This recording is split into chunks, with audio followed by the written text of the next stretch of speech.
The wind rolled down from the hills that evening, carrying with it the smell of wood smoke and the faint jingle of spurs from somewhere up the road. The little frontier town of Clayton Creek had mostly gone to sleep. Storefronts shuttered, lanterns in windows burning low, but the saloon still spilled its dim light into the dirt street. Inside, laughter and the shuffle of cards mingled with the smell of whiskey. She sat in the corner booth by the window, a towering figure even when seated, her knees pressed close to the table because there wasn't enough room for her legs.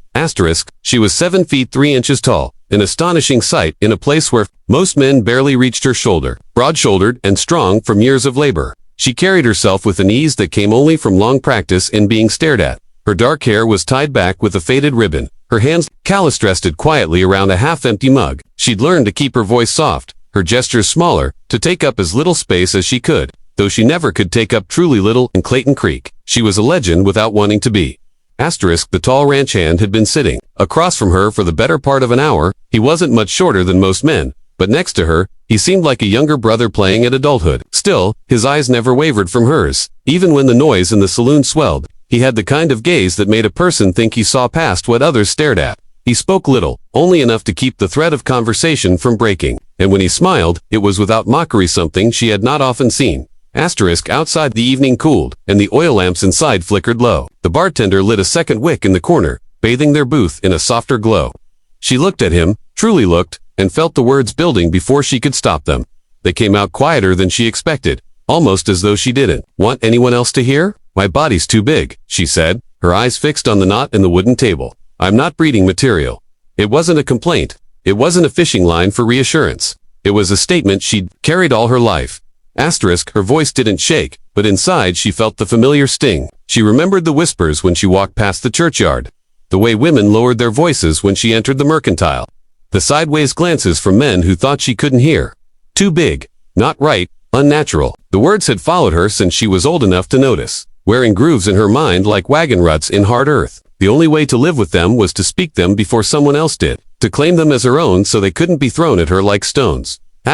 He didn't answer right away. His eyes stayed on her, and in the silence, she almost wished he would look away, because no one had ever really met her gaze when she said that before. But he just leaned back slightly, his hands resting loose on the table. Then, slowly, deliberately, he reached across and laid one calloused hand over hers. The warmth of his palm was startling. She looked up, and his expression was so steady, it almost unnerved her. "That thought never once crossed my mind," he said simply, his voice carrying the weight of absolute truth. She wanted to believe him, but belief wasn't a switch to be turned on. Her instinct was to shrug, to laugh, to turn it into a joke before the moment could deepen into something she might regret. But she didn't. His hand stayed over hers, unhurried, as if it belonged there. Outside, a horse snorted and stamped its hooves on the street. Somewhere in the saloon, a man cursed over a bad hand of cards. But here in this corner, the air felt different, quieter, warmer, and somehow separate from the rest of the world. The years of holding herself apart began to weigh heavier in that stillness. She thought of the men who had come through town before, railroad workers, drifters, ranchers, and how they had looked at her with a mix of fascination and discomfort.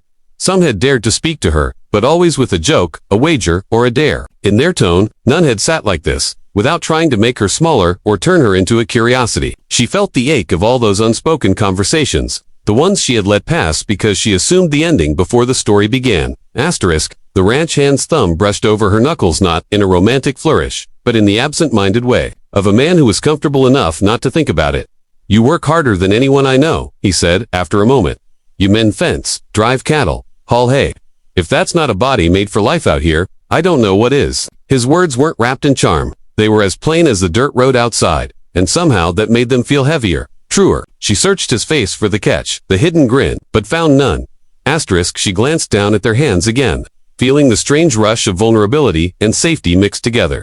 Maybe it was the dim light, or the quiet way he looked at her, but for the first time in a long time, she didn't feel like she was the one on display. She was just a woman, sitting across from a man who saw her as she was, not as the giantess the town whispered about, not as a marvel or a mistake, but as someone worth reaching for. And for that moment, she let herself stay exactly where she was. The night deepened, and the saloon began to empty. A few men clattered out into the street, their boots raising small clouds of dust in the lamplight. She knew that soon she would have to rise, to step back into a world where the space she took up was always noticed, always measured. But for now, she sat in the shadowed corner, her hand still beneath his, feeling the quiet promise in his touch. The doubts hadn't vanished. but they'd been met steadily, without flinching, and that, in its own way, was something she'd never thought she'd see. Asterisk, the seasons shifted in their quiet, stubborn way, as they always did in the West.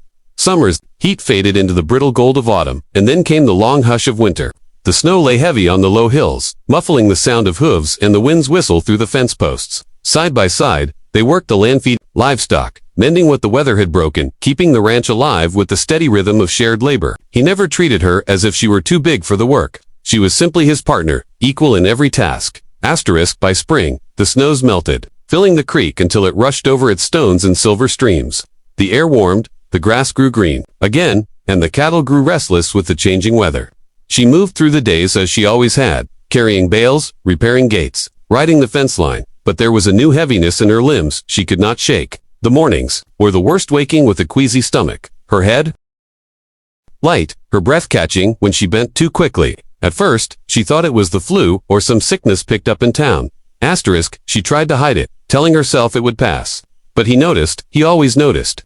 When she faltered while lifting a saddle, he was there, not to take it from her, but to steady it in her hands. When she left her breakfast untouched, he didn't press her for answers, only watched with a quiet concern that spoke louder than questions. And when she grew pale one afternoon and had to sit on the porch steps, he said only, "We're calling the doctor," in a tone that left no room for argument.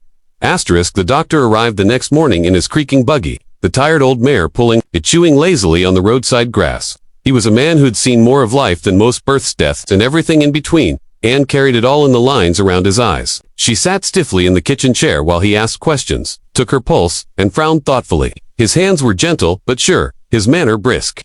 She tried to read his face, but he gave away nothing until, finally, he stepped back and cleared his throat in that deliberate way doctors do before saying something important. Asterisk, ma'am, he said, a slow smile spreading across his face. You're going to have a child. Asterisk, the words seemed to hang in the air, as if the room itself had paused to listen. She blinked, the meaning not sinking in at once. That can't be, she said softly, almost to herself. Her mind went back to every whispered comment, every sideways glance, every time someone had told her she was too big, too different. She had believed it so deeply that it had become fact in her mind. And yet here stood the doctor, grinning at her as though she'd been handed the most ordinary news in the world. Asterisk, she turned to her husband, searching for some reflection of her own disbelief, but found none. His grin was wide and warm, the kind that started in the eyes before it reached the mouth. It was the look of a man who had known something all along, but had been patient enough to let her discover it in her own time. Guess they were wrong, he said lightly, his voice full of quiet triumph. He reached for her hand across the table, and she let him take it, feeling the solid warmth of his calloused palm grounding her. Asterisk, for a long moment, she could not speak.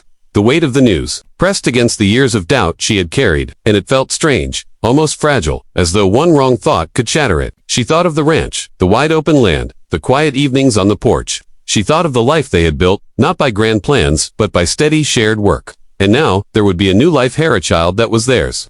Against every whispered prediction and private fear she'd once held, the thought was terrifying. It was also beautiful. Asterisk, the doctor, sensing his work was done, gathered his things and tipped his hat before heading back to his buggy.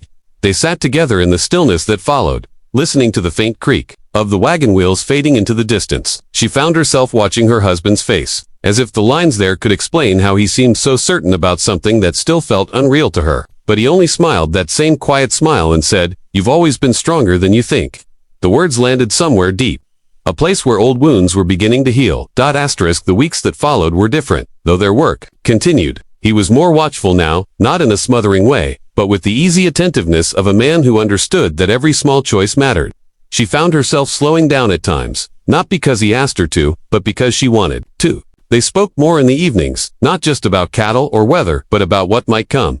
He asked what names she liked. She asked if he thought the baby would have her height. He only grinned and said, "Whatever they get, they'll be ours." Asterisk, her belly began to swell. She noticed how the townsfolk's stares changed. The curiosity was still there, but now it was tinged with something else, surprise, maybe even a grudging respect. Women who once only nodded politely began stopping her in the mercantile, asking when she was due, offering advice about swaddling or teething. She wasn't sure if she welcomed it, but she no longer felt the old sting when eyes lingered too long.